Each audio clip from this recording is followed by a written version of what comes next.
Hello everyone, welcome to my channel Market Movers. अभी हम लोग कल निफ्टी और बैंक निफ्टी का एनालिसिस देख लेते हैं और कुछ स्टॉक्स हैं उनको देख लेते हैं। तो सबसे पहले निफ्टी का चार्ट देखते हैं, निफ्टी बैंक का चार्ट देख लेते हैं। तो निफ्टी बैंक में आज देखेंगे तो काफ़ी अच्छा एक बहुत बड़ा गैप अप हुआ और उसके बाद मार्केट काफ़ी टाइम तक साइडवेज चलता रहा और आखिरी में काफ़ी एक सेलिंग आते हुए देखने को मिली है। देखिए, मार्केट का जो मूव्स होते हैं आप समझने की कोशिश करिए। कभी भी मार्केट वन साइडेड ऊपर या नीचे नहीं जा सकता। तो अगर आप देखोगे तो डेली चार्ट पे तो continuously from last Friday market में एक बहुत बड़ा मूव आ चुका है, 1 2 3 और ये चौथा दिन था और यहाँ पर भी एक बहुत बड़ा गैप अप हुआ। यहाँ पर भी बहुत स्ट्रॉन्ग बाइंग हुई थी, उसके बाद आज एक गैप अप बनने के बाद यहाँ पर एक डोजी बनी है। सो कभी भी मूव हमेशा वन साइडेड नहीं आता है, थोड़ा सा प्रॉफिट बुकिंग आती है, थोड़ा सा मार्केट में सेलर्स भी आते हैं और वो अपनी नई पोजीशन बनाते हैं, या जो लोग अपनी पोजीशन कैरी करके चल रहे हैं वहाँ पर एक प्रॉफिट बुकिंग ज़रूर करते हैं। तो वहाँ से मार्केट में एक करेक्शन आने की पॉसिबिलिटी काफ़ी बढ़ जाती है। ऊपर से अगर हम देखेंगे तो 36,000 का जो लेवल था वो काफ़ी राउंड नंबर लेवल, एक साइकोलॉजिकल रेजिस्टेंस भी होता है। तो अगर आप देखोगे तो 36,000 मार्केट ने क्रॉस तो किया था, बट उसके ऊपर ज़्यादा देर तक सस्टेन नहीं हो पाया। 36,182 का ही हाई बनाया और वहाँ से हमको एक साथ सेलिंग आते हुए देखने को मिली थी। तो अभी हमारा कल के लिए क्या व्यू होना चाहिए? देखिए, 15 मिनट्स के चार्ट पे अगर हम देखेंगे तो यहाँ पर एक डबल टॉप टाइप का स्ट्रक्चर बना था और वहाँ से एक ब्रेकडाउन देखने को मिला था। सो अभी हमारा कल के लिए क्या व्यू होना चाहिए? देखिए, अब मार्केट में बाइंग करने की पॉसिबिलिटी तभी बनेगी जब मार्केट इस ट्रेंड लाइन के ऊपर सस्टेन करेगा। कोई भी ग्रीन रंग की कैंडल इसके ऊपर अगर क्लोजिंग दे देती है तभी हम अब बाइंग के लिए इंटरेस्टेड होंगे, नहीं तो कोई भी राइज बैंक निफ्टी में आती है तो वो सेलिंग के लिए यूज़ करने के लिए ही आनी चाहिए।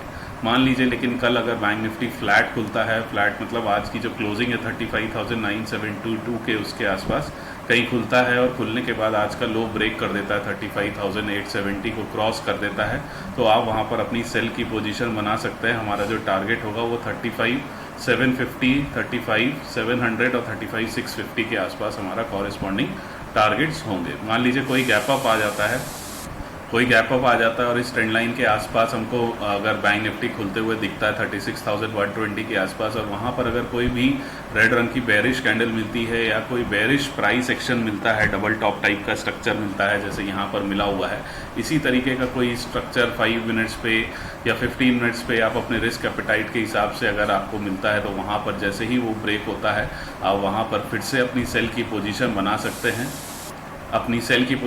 सकते हैं। हमारा जो पहला टारगेट होगा वो आज की जो क्लोजिंग प्राइस है, जो आज का लो है 35,890, उसके बाद जो कॉरेस्पॉन्डिंग टारगेट्स मैंने बताए हैं वो आपके फॉलोइंग टारगेट्स होंगे।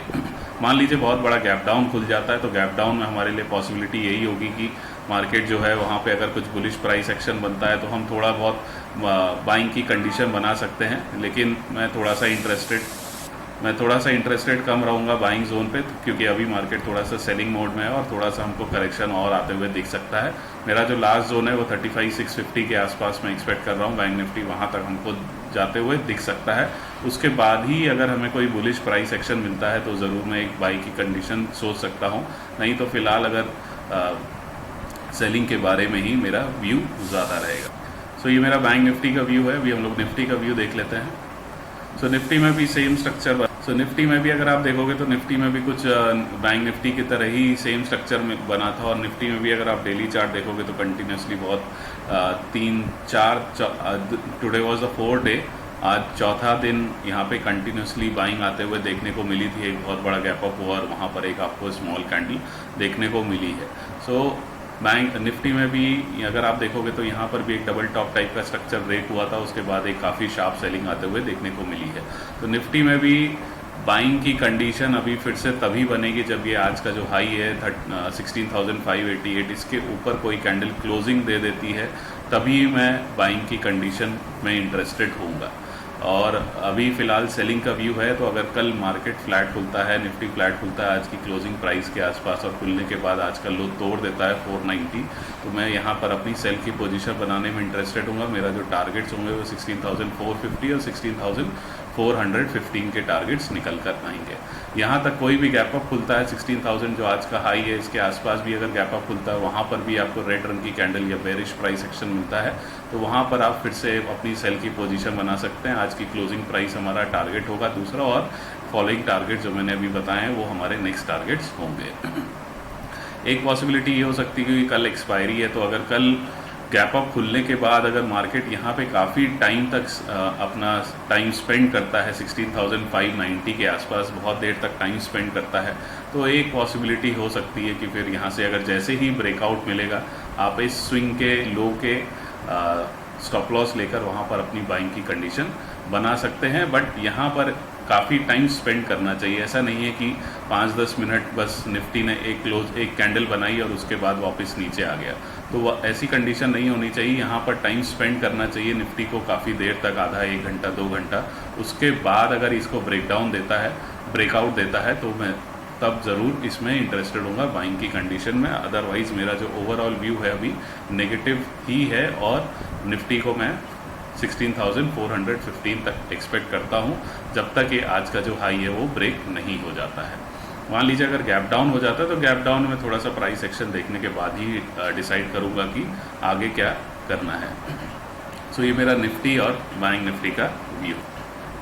जो लोग मेरे टेलीग्राम चैनल में जुड़े हुए हैं, उनको टेलीग्राम चैनल में भी मैं अपना चार्ट्स पोस्ट करता रहता हूँ, कुछ स्टॉक रिकमेंडेशन या कुछ इंडेक्स के भी लेवल्स देता रहता हूँ। जैसे आज मैंने एक निफ्टी का चार्ट पहले डाला था, उसमें ज़रूर हमारा एक स्टॉप लॉस हिट हो गया था उसके बाद, लेकिन हमने एक पुट ऑप्शन बाय करने के लिए बोला था बैंक निफ्टी में, तो वहाँ पर एक बहुत अच्छा मूव देखने को मिला था। 55 पे मैंने दिया था 35,700 पी, वहाँ से 55 से लेके 90 तक का हाई बनाया था। और अगर कल मार्केट और नीचे जाता है तो मैक्सिमम प्रोबेबिलिटी है कि और भी ज़्यादा हो सकता है, 2x 3x तक भी 35,700 पी आपको जाते हुए दिख सकता है। बाकी मैं अपने पेड कॉल में पोजिशनल कॉल्स देता रहता हूं, तो अभी हमने 28 जून से लेके 18 जुलाई तक 35 कॉल्स दी हैं। उसमें से हमारे 30 कॉल्स ने टारगेट हिट हुए हैं, उसमें से 3 स्टॉप लॉस हुए हैं, बाकी हमारे सब में टारगेट्स हिट हुए हैं। तो जो लोग मेरे पेड ग्रुप से जुड़ना चाहते हैं, और मैं जिसमें पोजिशनल कॉल्स भी देता हूँ, इंट्राडे की इक्विटी कॉल्स भी देता हूँ और इंट्राडे के इंडेक्स कॉल्स भी देता हूँ, तो वो लोग मेरे यूट्यूब वीडियो के नीचे मैंने मैसेज नंबर दिया हुआ है, उस पर आप मैसेज करके डिटेल्स ले सकते हैं। अभी कुछ स्टॉक्स डिस्कस कर लेते हैं जिसमें हम अपनी सेल की पोजीशन बना के चल सकते हैं। तो अगर आप देखोगे तो एशियन पेंट्स का ये चार्ट है 15 मिनट्स का, और एशियन पेंट्स ने यहाँ पर एक ट्रायंगुलर ब्रेकडाउन देते हुए देखने को मिला है। तो एशियन पेंट्स में आप अपनी सेल की पोजीशन बना सकते हैं। मान लीजिए अगर फ्लैट खुलता है, फ्लैट खुलने के बाद ही आज का लो तोड़ देता है, तो आप 2986 के टारगेट्स एशियन पेंट्स में एक्सपेक्ट कर सकते हैं। या मान लीजिए अगर कोई भी गैप अप होता है, इस ट्रेंड लाइन के आसपास तक गैप अप होता है और वहाँ पर आपको कोई बेरिश कैंडल मिलती है या बेरिश प्राइस पैटर्न मिलता है, तो वहाँ पर भी आप इमीडिएटली सेल की पोजीशन बना सकते हैं उस कैंडल के हाई या उस पैटर्न के हाई के स्टॉप लॉस के साथ। हमारे जो टारगेट्स होंगे वो आज की क्लोजिंग प्राइस होगी, पहला 3000 और उसके बाद नेक्स्ट टारगेट जो होगा वो 2986 के पास हमारा दूसरा टारगेट होगा। नेक्स्ट स्टॉक है वीपीसीएल। तो वीपीसीएल को अगर आप देखोगे तो आज काफ़ी टाइम तक ये ट्रेंड लाइन के पास में काम करता रहा है, एक बार 2 बार 3 बार, ये 3-4 बार इस ट्रेंड लाइन को टेस्ट कर चुका है। तो अगर कोई भी हमको यहाँ पर बेरिश कैंडल देखने को मिलती है वीपीसीएल में, इसको ब्रेक कर देता है, तो आप इस कैंडल के लो जैसे ही ब्रीच होता है वहाँ पर अपनी सेल की पोजीशन बना सकते हैं। हमारा जो टारगेट होगा वो 311.50 पैसे के आसपास होगा। आपका जो स्टॉप लॉस होगा, इधर आप इस कैंडल का हाई ले सकते हैं या ज़्यादा से ज़्यादा 318 के आसपास आप अपना स्टॉप लॉस लेके चल सकते हैं। नेक्स्ट स्टॉक है आईसीआईसीआई बैंक। तो आईसीआईसीआई बैंक अगर आप देखोगे 15 मिनट्स पे एक सिमेट्रिकल ट्रायंगल का ब्रेकडाउन हुआ था, उसके बाद इस ट्रेंड लाइन को काफ़ी टाइम रीटेस्ट करता रहा है। तो अगर आईसीआईसीआई बैंक फ्लैट खुलता है, फ्लैट खुलने के बाद आज का लो तोड़ देता है 780 का, तो वहाँ पर आप अपनी सेल की पोजीशन बना सकते हैं। हमारा जो इमीडिएट टारगेट होगा वो 776.50 के आसपास होगा। स्टॉप लॉस आप ज़्यादा से ज़्यादा 785 के आसपास रख देते हैं।